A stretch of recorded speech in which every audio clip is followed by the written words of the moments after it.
Magandang araw po sa inyong lahat mga kababayan at welcome back dito po sa Pinas News Review. At eto nga mga karbi natin, inaresto. Nako, mas nauna pang hinuli kesa magnanakaw. Nako, grabe, diktador na BBM admin. Nako, yan po mga kababayan ang ating alamin at bibigyan ng reaksyon ngayong araw na ito. Pero bago po ang lahat mga kababayan, sa mga hindi pa po nakapag-subscribe sa ating munting channel ay pa-subscribe naman po. At palike na rin po ng video ito. Maraming salamat po sa inyong lahat. At eto na nga, simulan na po natin to.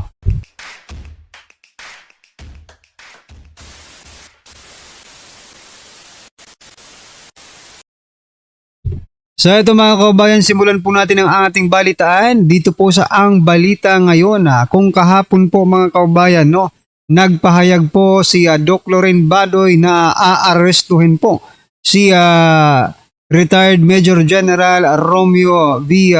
Puques, no? At ngayong nga pong Lunes mga kababayan ay tinuluyan na po, ha? O ito po ang balita mga kababayan. Teka lang. Ito po.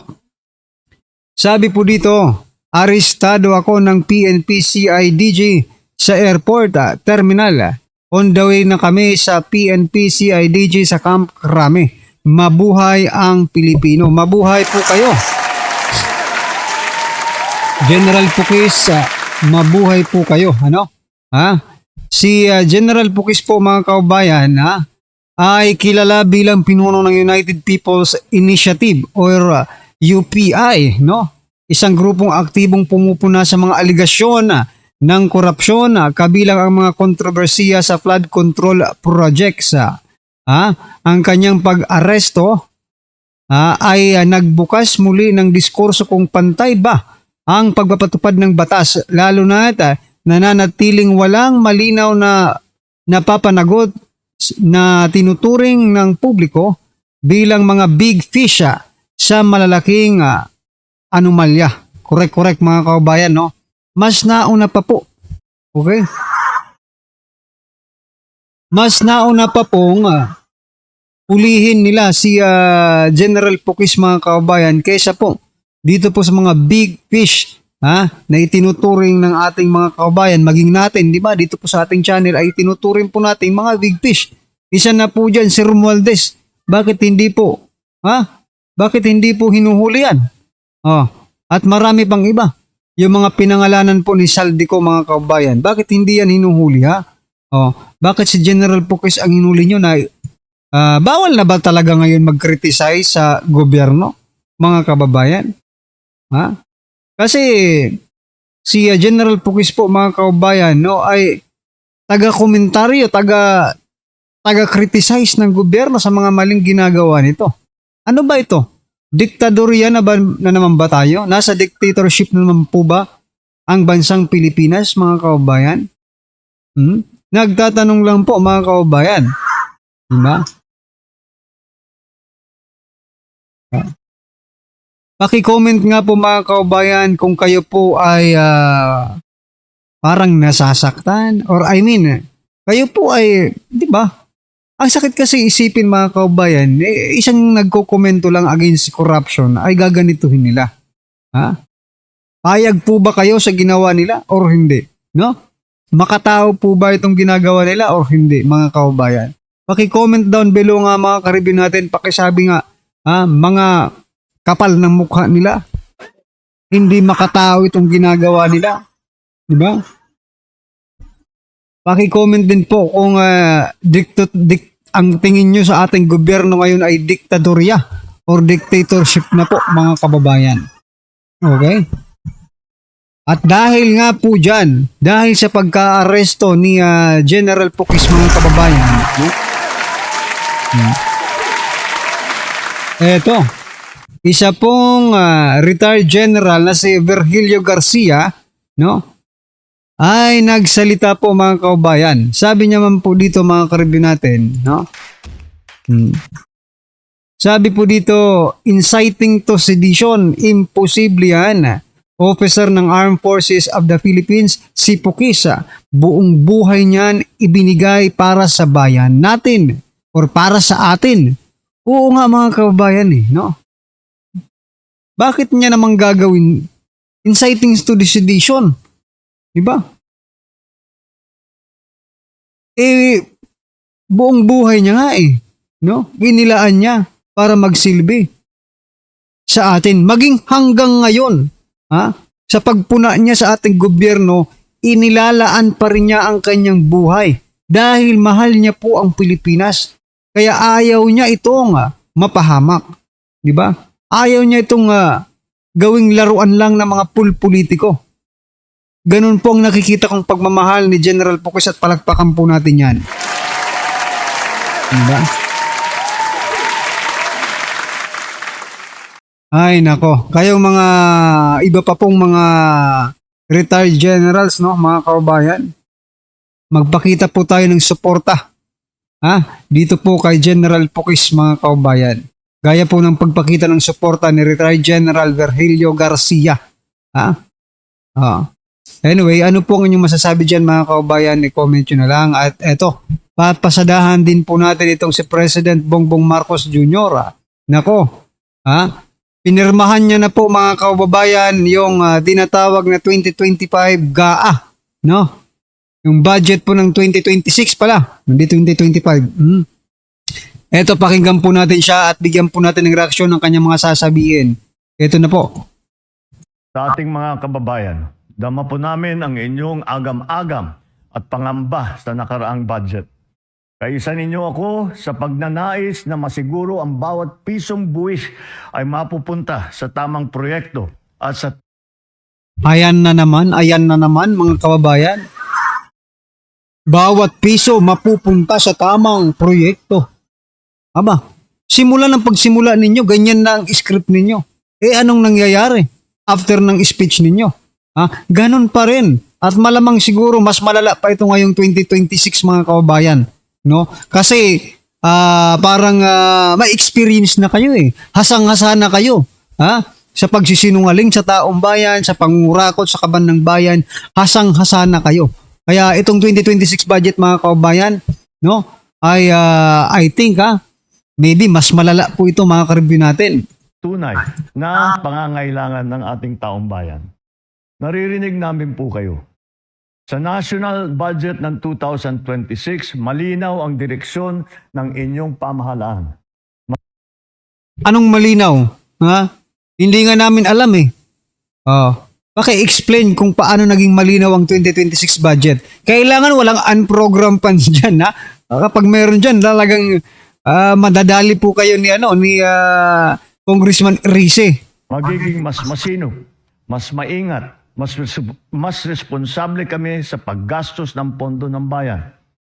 Ang bawat programa at proyekto ay dadaan sa masusing pagsusuri upang masiguro na ito ay may malinaw na benepisyo sa mamamayan, lalo na sa sektor na mga nahigit na nangangailangan. Magtatrabaho ang administrasyong ito upang mapabuti ang sistema, mapalakas ang pananagutan at matuldukan ang katiwalian. Sa lahat ng adhikaing ito, dalangin ko na maging katuwang na... Galingan nyo naman po ang pagbabasa. Galingan nyo po ang pagbabasa dyan sa script ninyo, no? Eto lang ang Pangulo na hindi makatingin siya eye to eye, no? Kailangan kasi, pag ikaw ay Pangulo, minsan naman gamitin mo hindi puro puro script, mga kababayan. For you to become effective, kailangan dito. Nasa puso po ang pagsasalita. Hindi yung, hindi ko nga alam no? Kung talagang after reading, no, kino-comprehend pa ni President Bongbong. Parang dinadigest niya yung sinasabi niya, di ba? Kasi unlike kung mula sa puso talaga yung pagsasalita, mga kababayan, no? Kahit balibalik ta rin pa yan, still, no, yung puso mo yung mananaig dyan. Pero dito wala akong nakikita hindi ko ramdam, mga kababayan. Katuwang namin ang bawat mamamayang Pilipino. Ang pagbabantay, ang pagtatanong, ang pag-uulat, at ang pakikilahok sa mahahalagang bahagi ng isang gumaganang demokrasya. Halatang nagbabasa. Kasama niyo kami sa layunin, tiyakin na ang budget ng bayan ay para sa bayan. Hindi tayo napapayag na mapunta... Singaw!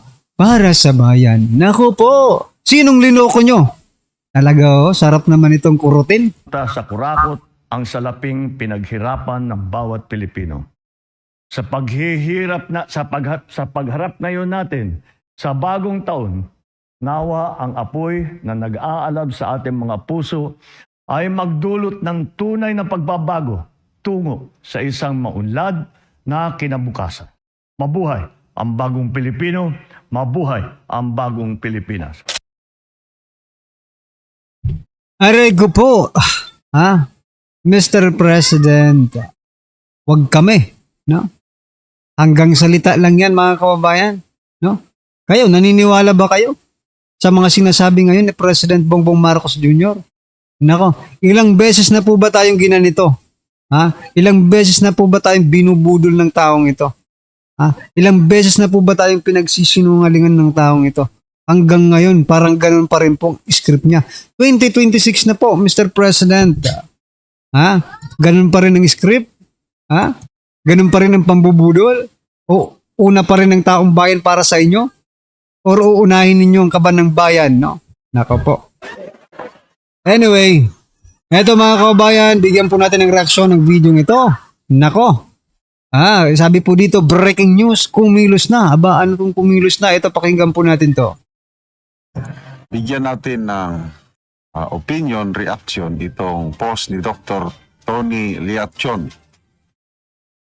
Sabi niya, PBBM, Beto, Maip, AIX, Tupad, and the 243 billion unprogrammed appropriations, the sources of the corrupt pork barrel, or face Supreme Court again.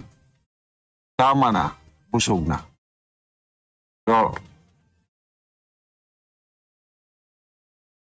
kaso sa Supreme Court. Kahapon, may narinig akong pahayag ni Congressman Edgar Erese. Ini-question niya yung sobrang bilis na pag-ratify ng budget sa Kamara. In 2 minutes, tapos na. Hindi nila pinagsalita ang minority. And according to Congressman Edgar Erese, hindi nila sinunod ang rules. Kasi ang ruling, dapat yung mga boboto ng no, ipaliwanag nila bakit no.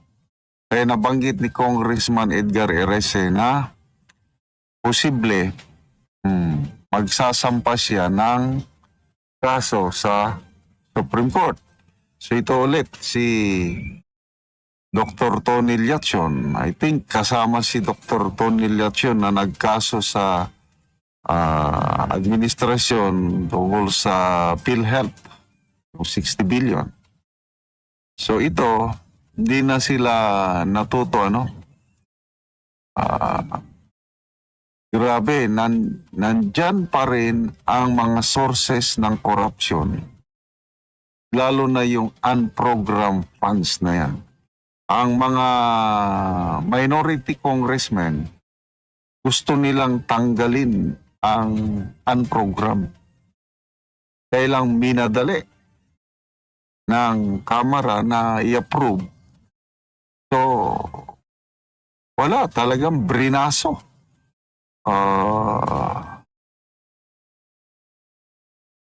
Kita mo, garapalan na eh. Bakit? Kailangan mag-ano ng unprogram. Walang pundo eh. Kailang naglagay pa rin sila. At ang laki, 243 billion. Tapos, ano pa, si Senator Marcoleta, he voted no doon sa ratification ng budget sa Senado. Binawasan nila ang pondo para sa flagship programs ng gobyerno. Example, yung North-South Railway at saka Metro Manila Subway. Napaka-importanting mga projects na lang, nabawasan ng halos 143 billion at dinala kung saan-saan. Baka dito na yung mga ayuda.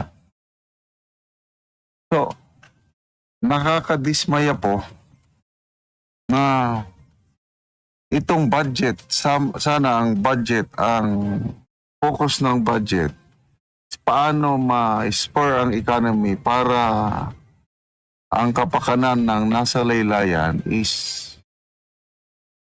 uunlad tayo. Kailang hindi. Tingnan mo. Maip, AX, tupad. Puros puros ayuda. Ayaw nilang, how do I say it? Gusto nila ang taong bayan nakasalalay lang sa ayuda. Tinuturuan nila ang mga tao na maging tamad. So yun mga kaubayan, ano pong inyong reaksyon, opinion patungkol po sa video ito, i-comment nyo na lang po sa baba. Maraming salamat po. Please don't forget to like the video. Maraming salamat po.